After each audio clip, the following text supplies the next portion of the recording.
ఎండల కాలం అయితే ఇంకా బీభత్సంగా ఆకలి అవుతుంది. ఎందుకంటే మార్నింగ్ అంతా ఎక్కువ టైం ఉంటుంది, పగులు టైం ఎక్కువ, రాత్రి టైం తక్కువ ఉంటుంది కదా.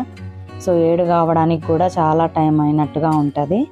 సో మేము తింటూ ఉండగానే జగన్ వచ్చేసాడు. సో జగన్కి కూడా పెట్టినాను. పిల్లలు హాలిడేస్కి వచ్చేసారండి ఇంటికి, సంక్రాంతి సెలవులకు.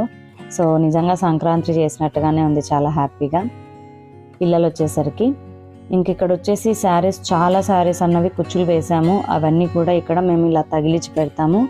ఇలా ఎందుకు తగిలిస్తాము అంటే మనకి చూడడానికి బాగా కనిపిస్తుంది. శారీస్ ఏ కస్టమర్స్వి ఏవి అన్నది గుర్తుపట్టడానికి వస్తుంది.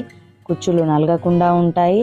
అలాగే ఆ కుచ్చులు అన్నవి అలా కిందికి వేసి పెట్టడం వల్ల కుచ్చి అన్నది మనకి ఏమంటారు సాఫ్ట్గా అవుతుందండి. ఇలా పెట్టడం వల్ల థ్రెడ్ కిందికి ఆలబడినట్టుగా ఉండి చాలా మంచి ఫినిషింగ్ అయితే వస్తుంది. అందుకే మేము ఇలా వేస్తామండి, చాలా బాగుంటుంది. మీరు కూడా ఇలాగే వేయండి.